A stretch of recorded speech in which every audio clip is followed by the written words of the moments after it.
Myself being Dean Holmes and Craig Komanis. Good afternoon, Craig. How are you? Very well, Dean. It's great to be back for number 25, mate. A new Indeed. year, and Happy New Year. Although it is February, we took January as our UncommonCents holiday, and we're we back did. again for the full year. So for those that don't know, Craig and I promised ourselves essentially 12 months ago to get out of our comfort zones a little bit and to talk about things that we're passionate about and let the community of one, which grew to more over the last 12 months, our community here, our rants, our opinions, and just to be generally entertained. And so, Craig, I'll flip it over to you to start the new year. Tell us about your New Year's resolution or your activity. I'm sure you cleaned out your sock drawer or something. Well, of course, mate. All of those things that you do tend to do, right? But one of the things I decided that would occur this year is to review the services that I actually am receiving, because you typically get into the habit of just letting these things roll over, and they just, you've got them, they're there, but are you reviewing what you're getting, and are you reviewing what it costs?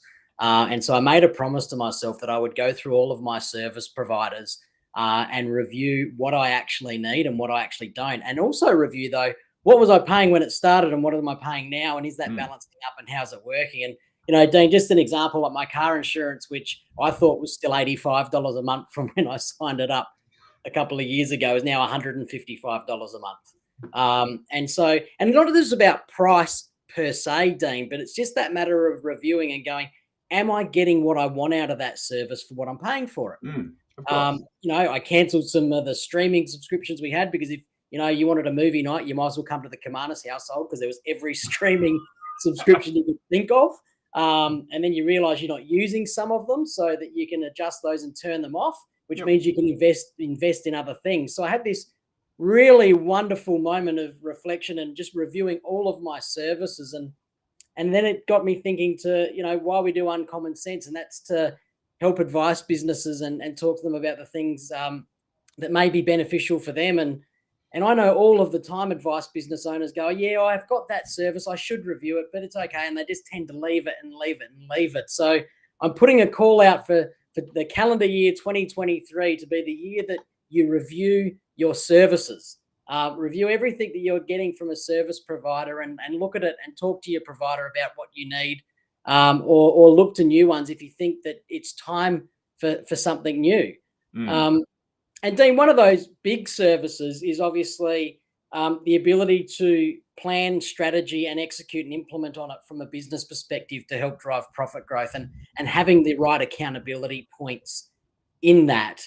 And obviously, I know that's one of the services that you provide through TWN and through our Accelerate program as well. And so I thought it's a great way to start the year to focus on that. And in particular, ensuring that you're reviewing regularly from a quarterly review perspective. So for the first one for the year, for our listeners, why don't we kick off, Dean, with, how important a quarterly review is, but also more importantly, what do you need to focus on in that quarterly review to ensure you're going to be successful?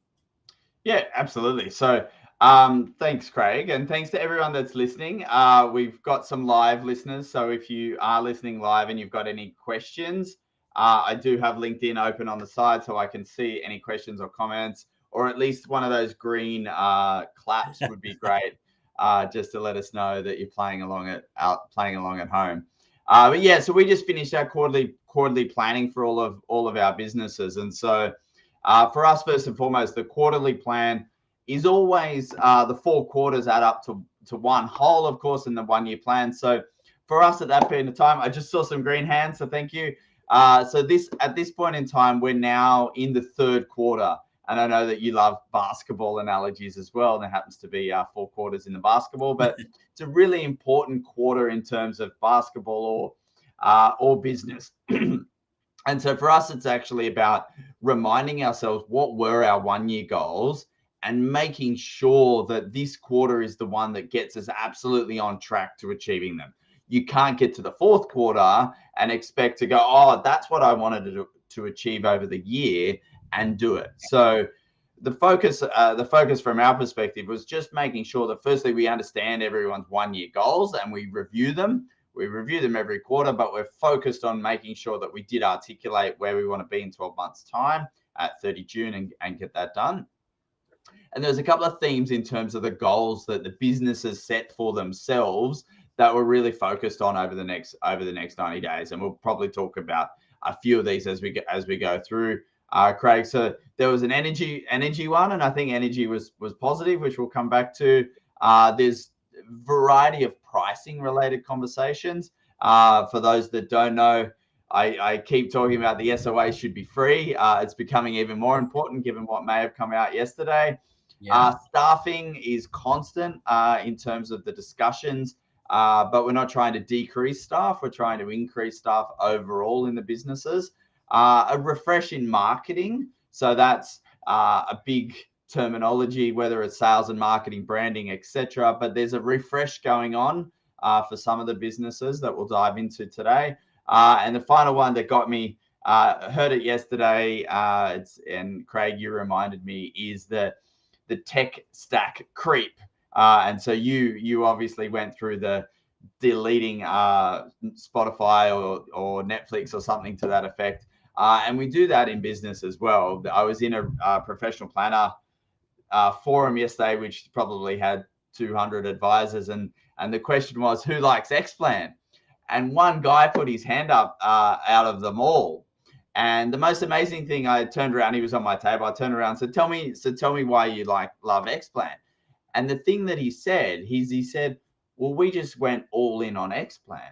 We didn't try to find all these other tech solutions on top of things to connect to stuff to make it all happen. He's like, we just put all of our time, effort, and energy into Xplan as our thing. And it definitely got reminded today is like, if you've got Netflix and Amazon, for example, you can't watch all the content at once. You can't watch two You at can't. once. And so you got two things for the same purpose. And so switching them on and off was quite important. And I think in business, this reminder that we've got tech stack creep, that even though we might have needed something in the past, so we paid a subscription, most likely your other providers now do it, whether it's a client portal or a booking system that Microsoft now does, or a form or something like that. And so reviewing the tech stack makes your businesses simpler. The number of accounts that you have is less is better,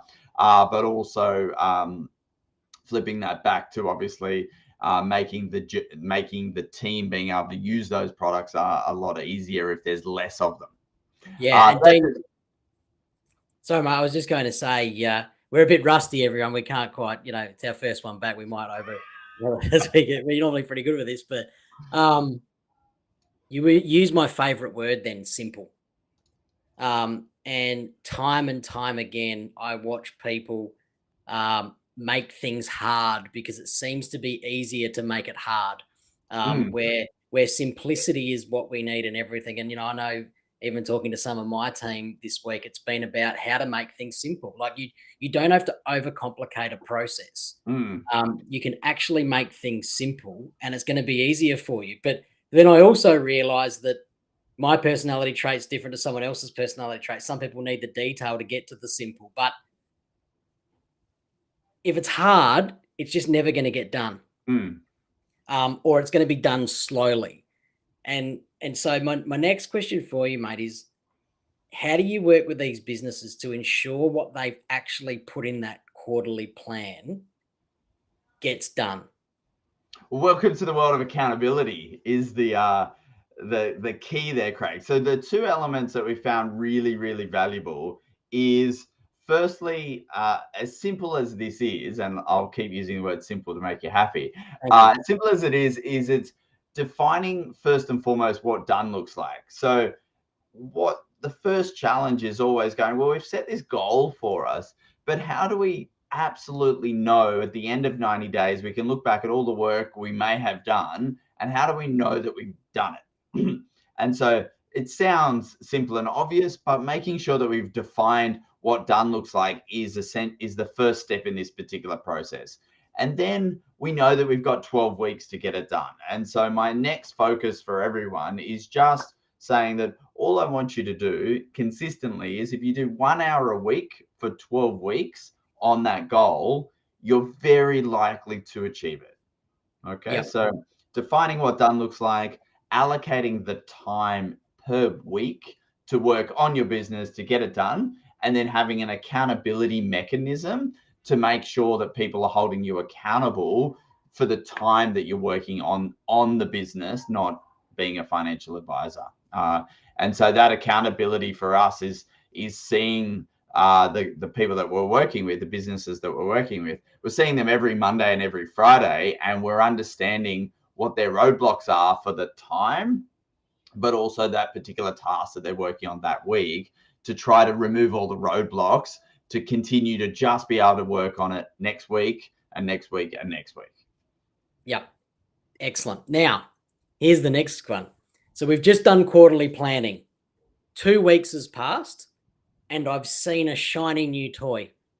And I feel like I want to drop everything and I need to now focus on this. But 2 weeks ago, I planned this quarter out and that wasn't in it. Yeah. What's your advice, Dean? What do I do? So that's as entrepreneurs, that's our curse of not always wasting time, but it's definitely the curse of the distraction or the bright shiny toy, that we actually have an event happen and we go to maybe seek for a solution, i.e., I've got this problem and I'm just going to Google it, and then go down a rabbit hole, and 2 or 3 hours later you're still in that particular rabbit hole. And so for us, and the discipline that we've introduced and happens through the process, is that they have to go on an issues list to be decided as to whether it's a priority for the next 90 days. And we can't lose the idea, because potentially it's a game-changing idea that you've had. But the accountability mechanism is just acknowledging that you as the business owner and the team have decided on the priorities for the next 90 days.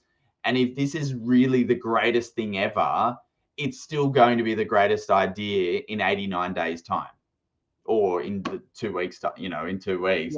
It's still going to be a great idea, and it's still going to need it. So unless your arm's fallen off and you've got to learn how to type with one hand, you've got to wait only 89 days, and you can plan it properly for the next 90 days. The execution is awful when you try to solve something in an afternoon. Yep. So we, in the practical sense, that's an issue. It goes on our issues list when we meet with clients. It goes onto our business plans. And so the idea is always captured. I know Glenn and John run around, like, use the tech. We've got a software, but they text these ideas and issues to the list.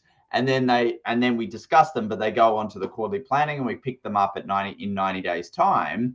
And so all of their great ideas are not lost. They're just not distractions now. Yeah. And do you have to fight hard to stop people getting distracted, or do you feel that the framework that gets implemented teaches that non-distraction, and then therefore people can focus?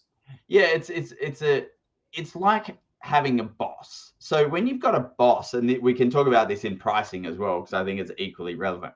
When you've got a boss, you've kind of got someone leaning over your shoulder, not necessarily micromanaging you, but keeping you on track. If you say, what's the role of a leader? It's actually to coordinate their people, to keep them focused on what the most important thing is for the business constantly. And the bigger the business, the more leaders that you need. And so when you're an entrepreneur in your own business and you've got those two hats on, it can be a little bit difficult to be the leader or pretend you've got a boss telling you to focus on doing client meetings.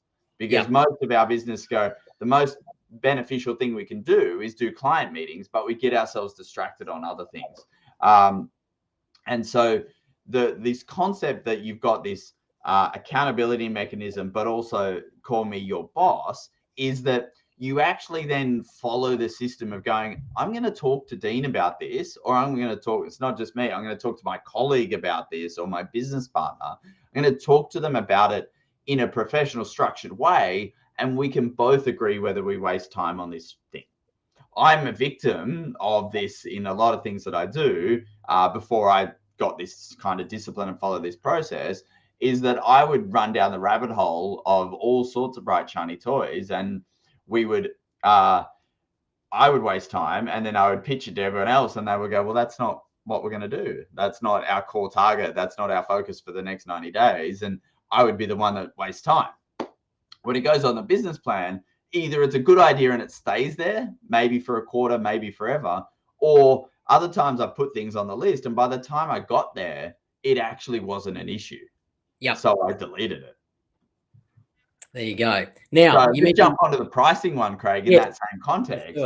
So pricing is really interesting because that's another challenge that we have in all of our businesses, not necessarily to overcharge clients, but to appropriately charge clients for the risk, the complexity, the time, and the business that we're building to make a profit. And profit's not a dirty word. There's an expectation of every business should be profitable, because otherwise they won't exist in the future. And so you want even as a financial planning client, you want to be a client of a profitable business, not a loss-making business. And so the concept of having a manager when it comes to pricing, we've talked about this idea of having a pricing committee. Paul and I do this, and some of the other advisors, we do this in terms of getting confident around what the right price to charge for a client, depending on your cost to serve, but being really confident around that is the price. And so the concept that we've had is that if I was your boss and you, Craig, you were my employee, and I told you this is the price of the particular service, then you can't discount it before you've even asked the client or told the client what the price is. So one of the dangers is we kind of discount in our head on the way to the client meeting to tell them what the price of the service is. So we've already decreased it. At the moment we get to the client meeting, frustration sometimes happens is that the client then asks for it to be even cheaper, and you get frustrated because you go, well, I've already discounted it, but the client doesn't know that. I don't think we should discount our fees anyway, but the concept of is going, let's be really confident in our pricing and pretend that I'm your manager if you need to be, to come and say, we've set this price in the pricing committee. You either, the client will accept it and want to work with you because you're a professional, or they're not the right client for you. Yep. Mate, I've always said, what right do you have to decide what the client wants to pay? Absolutely. They've been allowed to make the decision. And if Louise is listening on, we did a little bit of an exercise, and now these are slightly different outcomes, slightly different products. Wait for it. But I had this statement that you don't necessarily want your service to be cheaper than the pool cleaner. And it's something that I've said for a little while. And the context is just thought provoking in the context of going, what do clients value in terms of having a clean pool versus having, your financial plan worked out and the service that goes on with that and the advice, obviously. And Louise worked out she might have a big pool, ladies and gentlemen, but it was about $7,500 a year that she was paying. And Craig, I think you did some sums as well because you were there as well. That it's quite expensive to maintain your pool, and now that gives you joy and blah blah blah as part of it.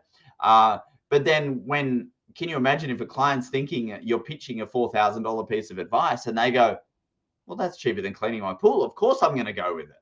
Yeah. And so maybe there's a reason why pool cleaners are more expensive. But the point is that just of the thought exercise of going, we need to always make sure that the price is appropriate for the professional service that it is.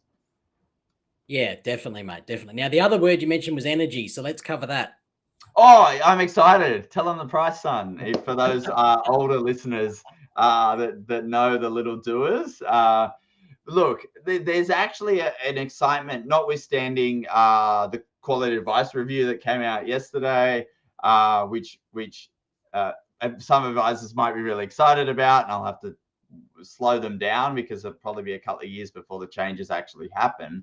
But the energy is really good across all of our businesses at the moment. So what I mean by that is that there's a good flow of new business, and most advisors out there in the community are saying that they've got new business opportunities in front of them. So that's really exciting.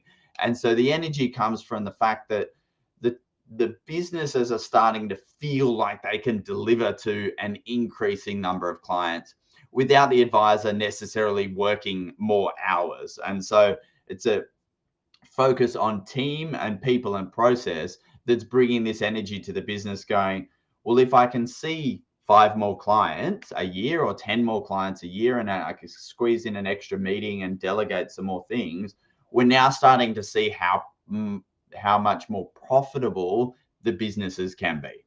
So the two metrics, we're always trying to think about the right number of meetings per advisor per year. So we don't necessarily care whether you meet one client 4 times a year or 4 clients once a year. It's the same advisor headspace time. Yep. And so what we're focused on is thinking about, well, how many meetings can an advisor have and what support mechanisms have to go around them?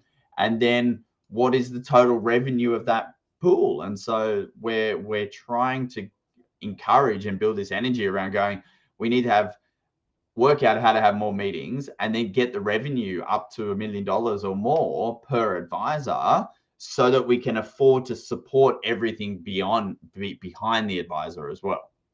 Yeah. So yeah, we're excited. Like rule changes and new legislation that makes giving advice easier.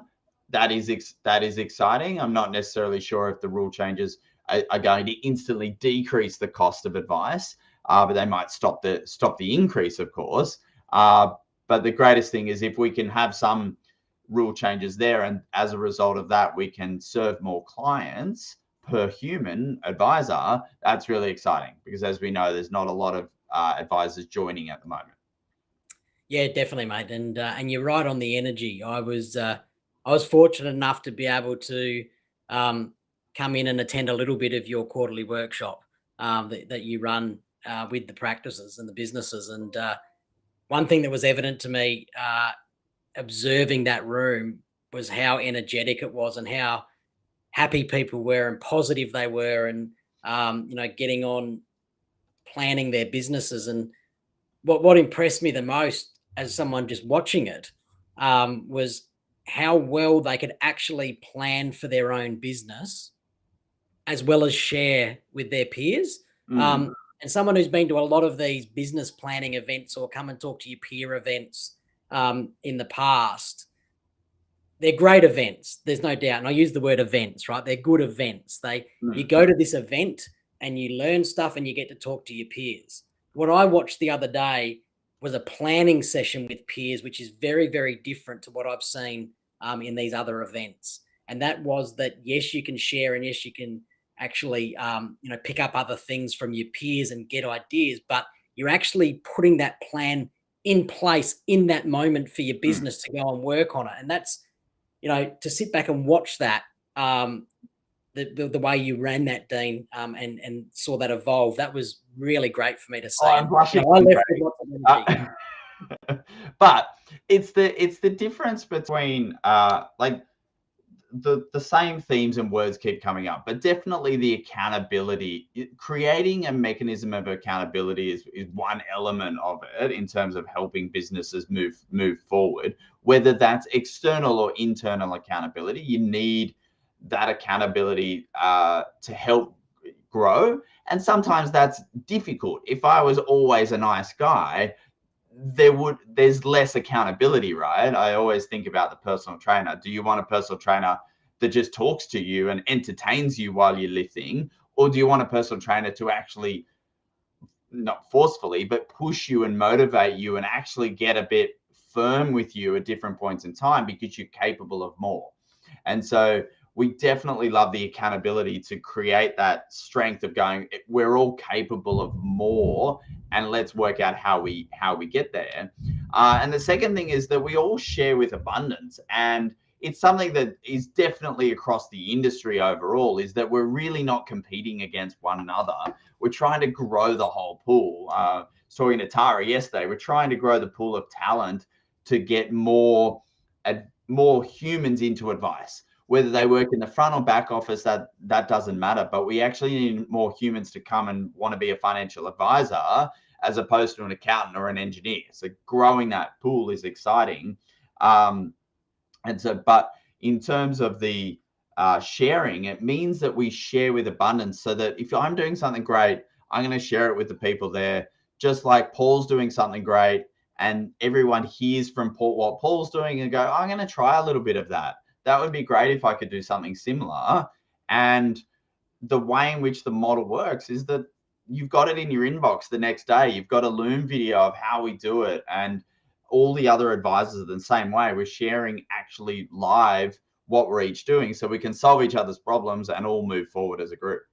Yeah, mate. And remember, as our great mate Andy Fell says, like, take someone's idea and listen to it and add your own 10%. Add your 10%. Yeah, exactly. 10% So there's very few new ideas in the world. So the concept is that we're all learning. Like, I've got some books down there. I've read some of them. I've skimmed some of them, and you get a good idea, and you're able to take books and add your 10%, and then run with that as the idea. So that's what we're constantly doing at the moment.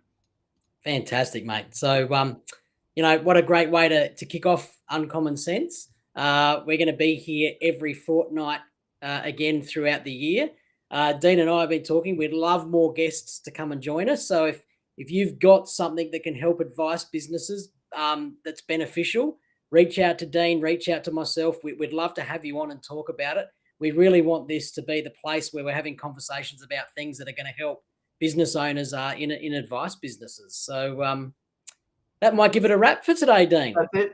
Thanks, Craig. Thanks, everyone, for listening. Thanks for the high fives online. For those live LinkedIn listeners, this is great. And we'll see you all in a fortnight. See you later. Bye-bye.